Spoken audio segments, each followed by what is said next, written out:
Drama आराम और सुकून के मुसन्निफ हैं इम्तियाज़ अली ताज, जो कि एक मज़ाहिया ड्रामा है। और इस मज़ाहिया ड्रामे को इतना अरसा पहले लिखने वाले सैयद इम्तियाज़ अली ताज जो हैं 1900 में पैदा हुए और 1970 में 70 वर्ष की उम्र में आपका विसाल हुआ। उर्दू के कामयाब ड्रामा निगारों की फहरिस्त में इम्तियाज़ अली ताज का नाम बड़ा नुमायां है।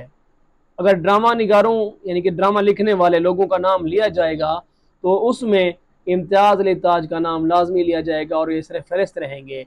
उनकी जाए विलादत लाहौर है, यानी कि लाहौर में आप पैदा हुए, मगर उनके वालिद सैयद मुमताज़ अली, यहाँ पे मारूजी आ सकती है इम्तियाज़ अली के वालिद का नाम क्या था? उनका नाम था मुमताज़ अली, जो एक बुलंद पाया मुसन्निफ और मजल्ला तहजीब निस्वा के बानी मुदैयर हैं। ये इंतहा है मारूजी है।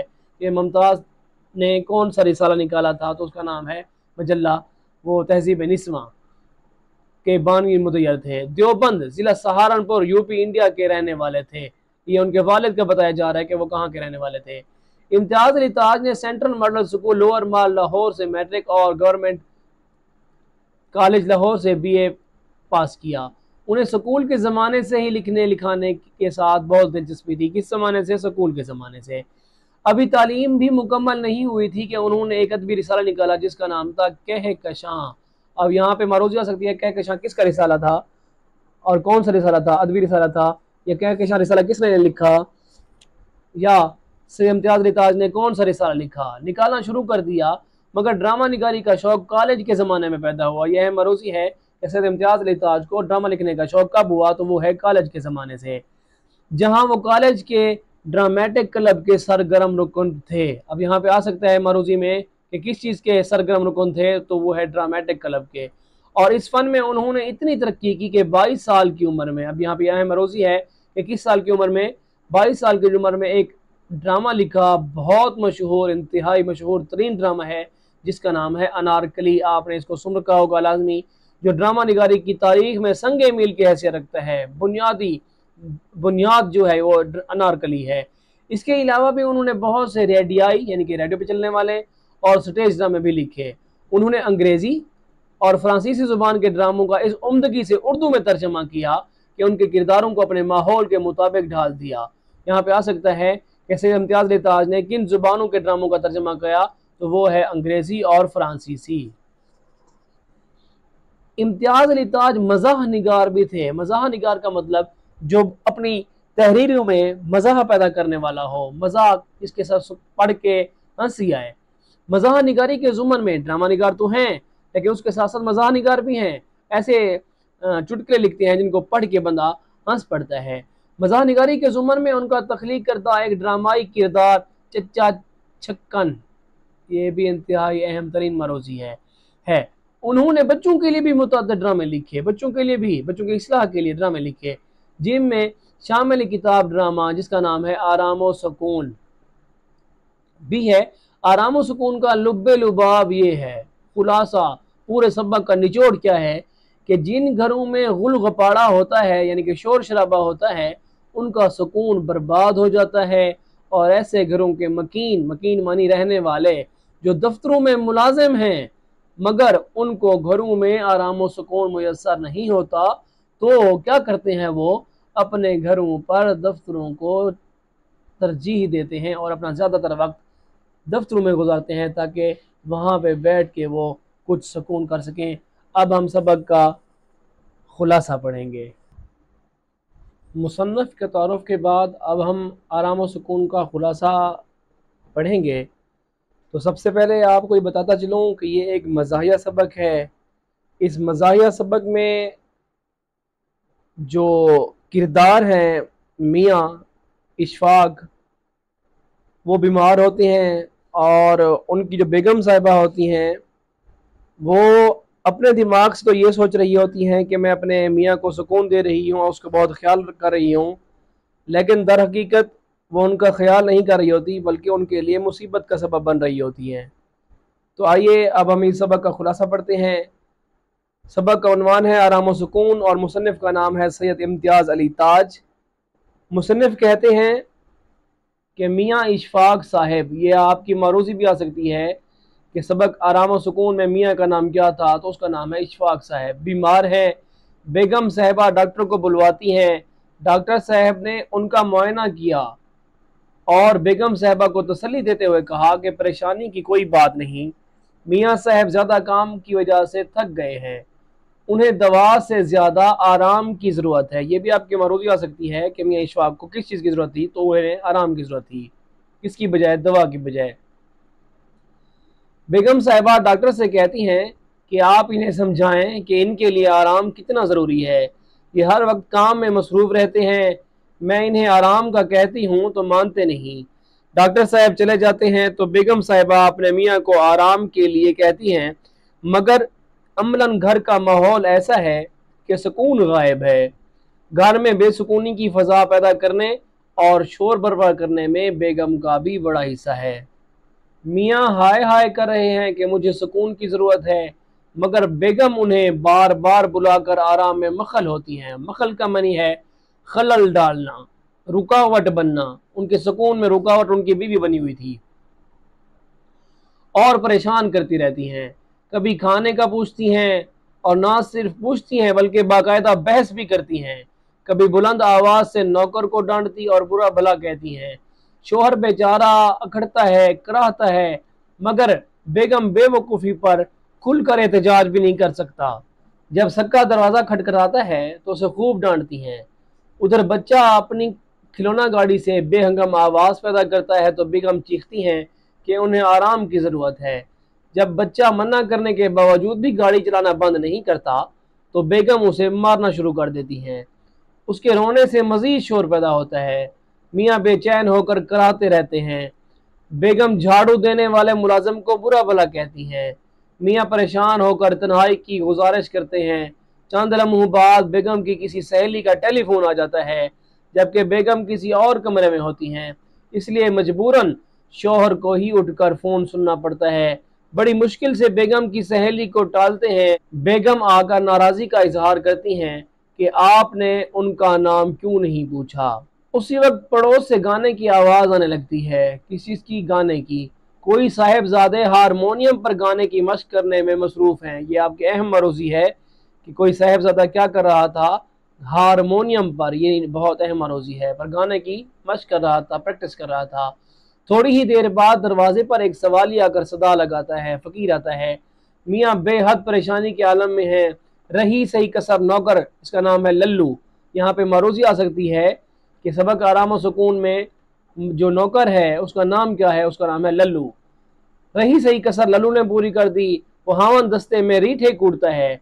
यहाँ पर मरूज़ी आती है कि लल्लू क्या काम कर रहा होता है, तो वो हावन दस्ते में रीठे कूट रहा होता है। शुरू कर देता है। मियाँ तंग आकर हाय तौबा करते हैं। बेगम चीख कर नौकर को डांटती हैं।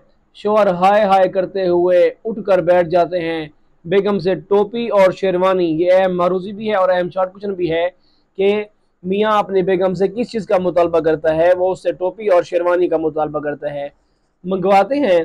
बेगम पूछती हैं कि क्यों मंगवा रहे हैं, तो शोहर बताते हैं कि आराम और सुकून के लिए दफ्तर जा रहा हूँ। यहाँ पे आपकी एक अहम मरूज़ी ये भी हो सकती है, मियाँ आराम और सुकून के लिए कहाँ जाता है, दफ्तर। या ये सवाल इस तरह आ सकता है कि मियाँ दफ्तर क्यों जाना चाहता है, तो इसका जवाब है मियाँ आराम और सुकून के लिए दफ्तर जाना चाहता है। तो आइए अब हम ड्रामा आराम और सुकून की मशक हल करते हैं। पहला सवाल है, ड्रामा आराम और सुकून के मतन के हवाले से दुरुस्त जवाब पर टिक का निशान लगाएं। पहला है, डॉक्टर के ख्याल में मरीज़ को दवा से ज़्यादा किस चीज़ की ज़रूरत थी, तो उसको आराम और सुकून की ज़रूरत थी। दूसरा सवाल है, मियाँ साहब का नाम क्या है, इसहाक, इशफाक, अदनान, इश्तियाक। हमने पढ़ा उसका नाम था इशफाक। तीसरा सवाल है, मुलाजिम गोदाम में ढूंढ रहा था। मुलाजिम का नाम भी लल्लू है, ये बात आपने याद रखनी है। मुलाजिम गोदाम में ढूंढ रहा था रीठे। चौथा सवाल है, घंटी मेज पर उठाकर अंगीठी पर रखी थी किसने, खुद मियाँ ने, बीवी ने, मुलाजिम लल्लू ने, नन्हे ने। तो इसका जवाब है खुद मियाँ ने। पांचवा सवाल है, मियाँ दफ्तर जाने के लिए तलब करता है क्या चीज़, ये मैंने आपको खुलासे में बताया है कि वो टोपी और शेरवानी मांगता है। दूसरा सवाल है, सबक आराम और सुकून के मतन के मुताबिक दिए हुए सवालों के जवाब लिखें।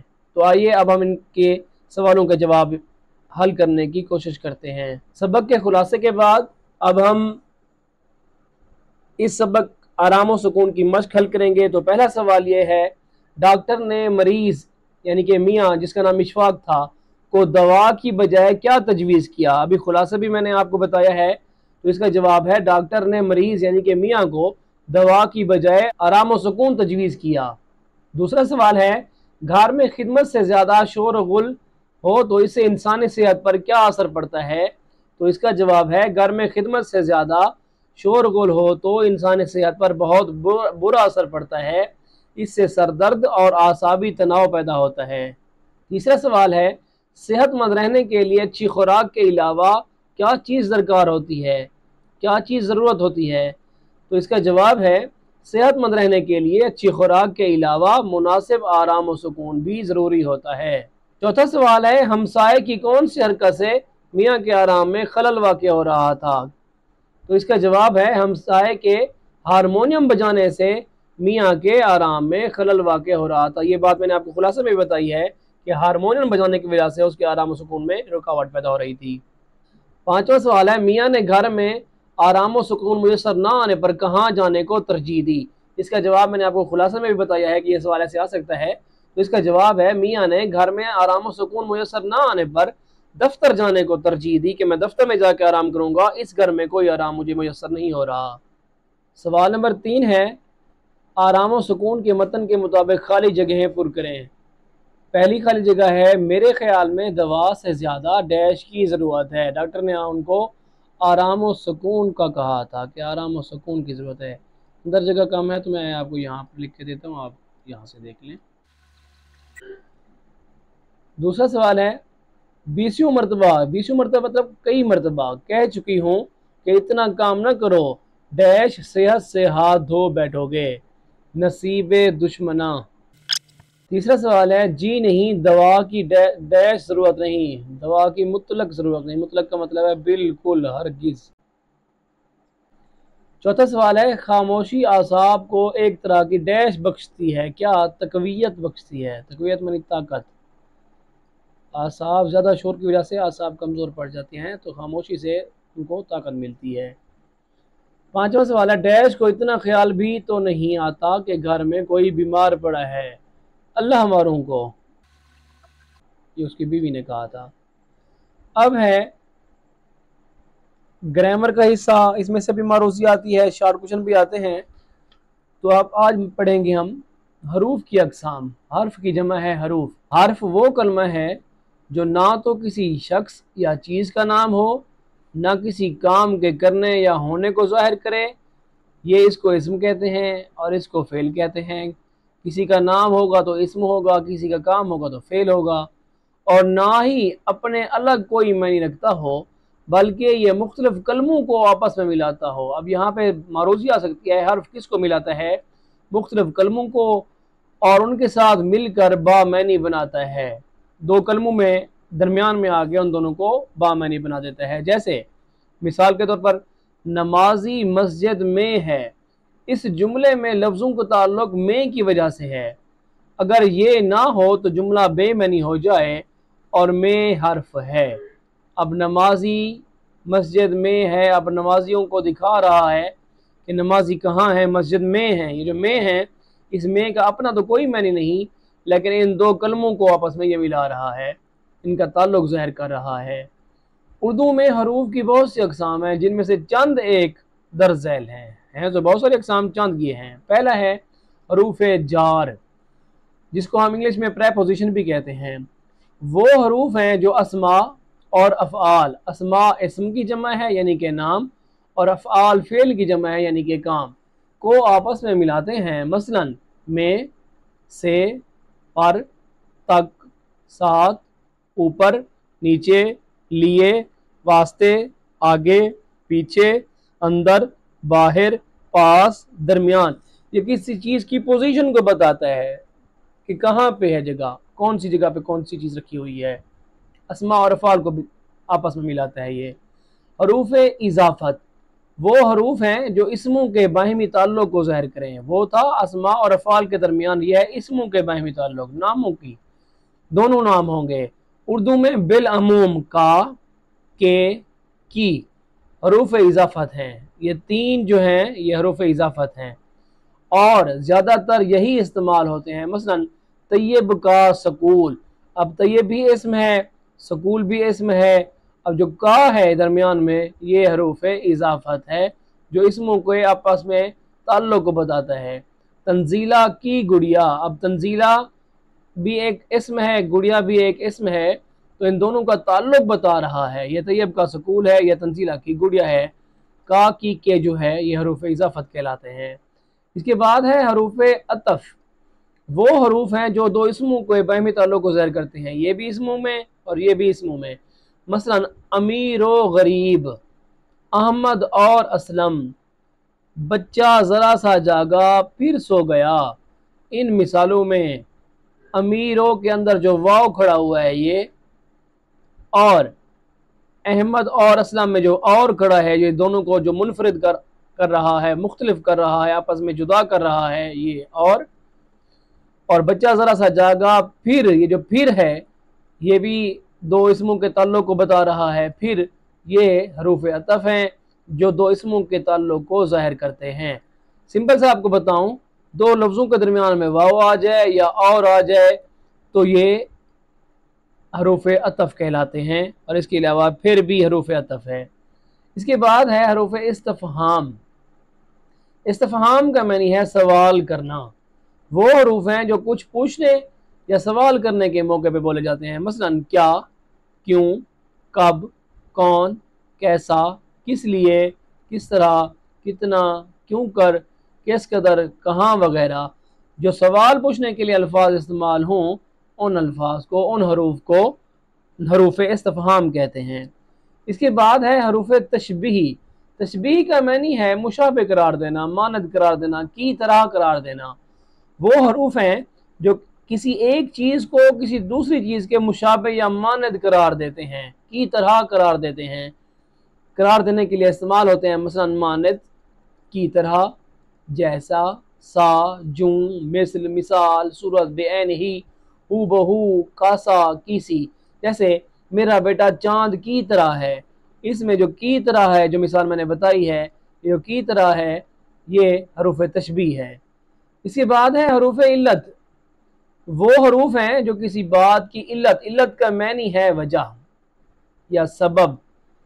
इल्लत का मैनी आप याद कर लें कि इल्लत का मैनी है वजह या सबब को जाहिर करें। जैसे क्योंकि, इसलिए, बदी वजह, बाएं वजह, बदी सबब, ताकि, इसलिए के, ता, चुनाचे, इस वास्ते, इसी बायस के, लिहाजा।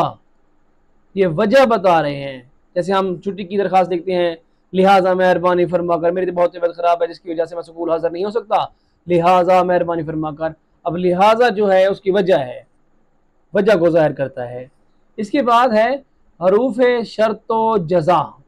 शर्त और जज़ा वो हरूफ जो शर्त के मौके पे बोले जाते हैं, नाम से ही ज़ाहिर है। आप इन अल्फाज को याद करते हुए इनके मैनी याद कर लिया करें तो आपको आसानी होगी। इस्तिफ़हाम का मानी सवाल है, तशबीह का मानी की तरह, इल्लत का मानी है वजह, शर्त, शर्त के मौके पे बोले जाएं हरूफ शर्त कहलाते हैं।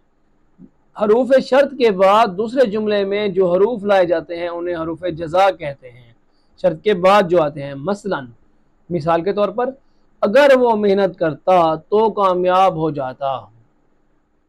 पहले ये शर्त है, उसके बाद जो अल्फाज आए हैं वो उसकी जज़ा है। मेहनत करता तो क्या हो जाता, कामयाब हो जाता।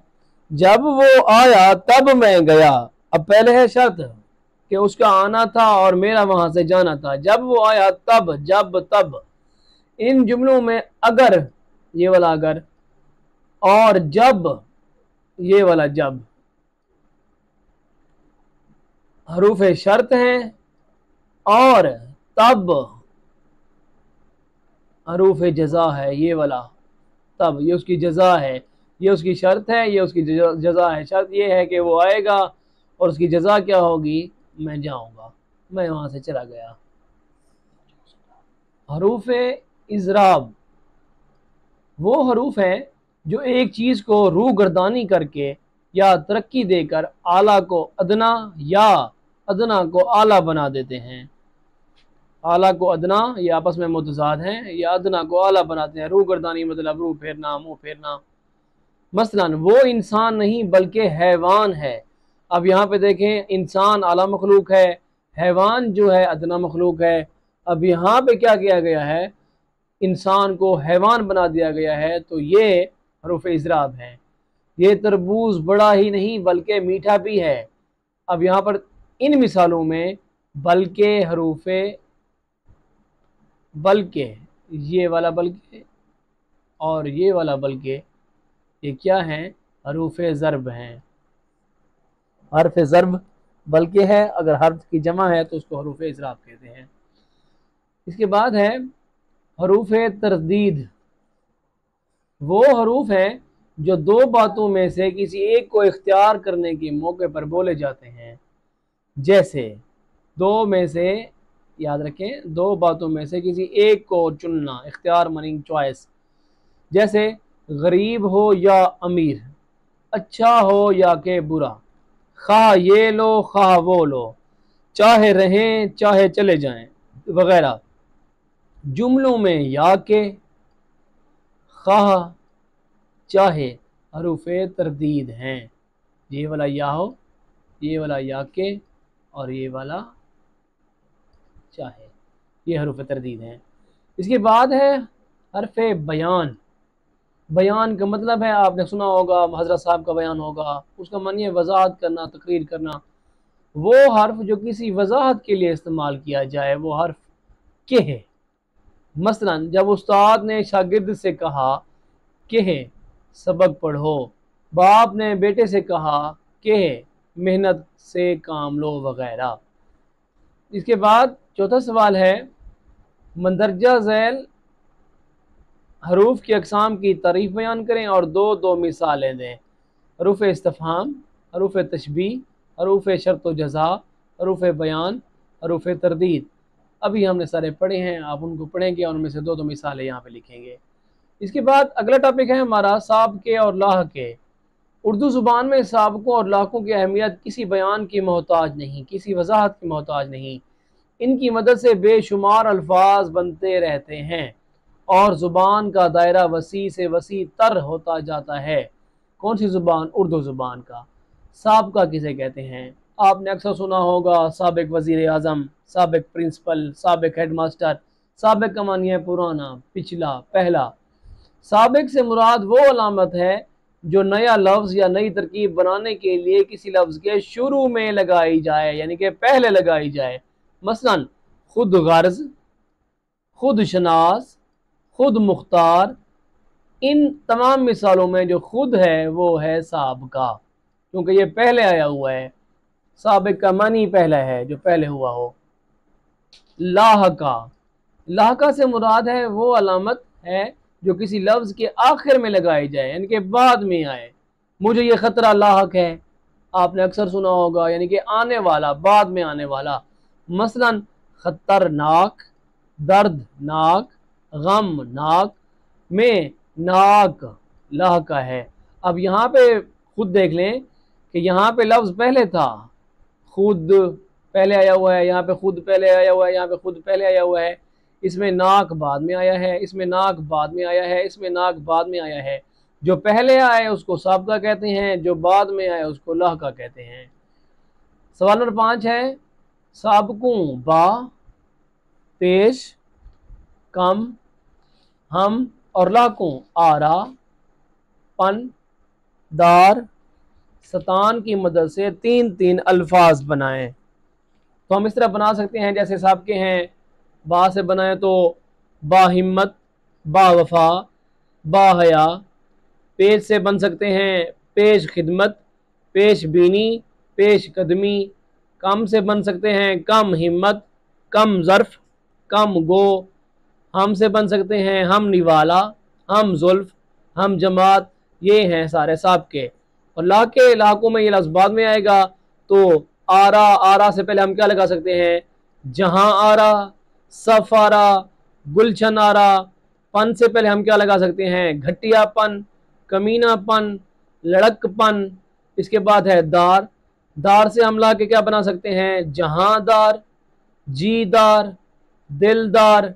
सतान से हम क्या ला के बना सकते हैं, वो है पाकिस्तान, हिंदुस्तान, परिस्तान। इस तरह हमारे तीन तीन अल्फाज साबके के और तीन तीन अल्फाज लाके के बने हैं। अगला टॉपिक है मुकालमा निगारी।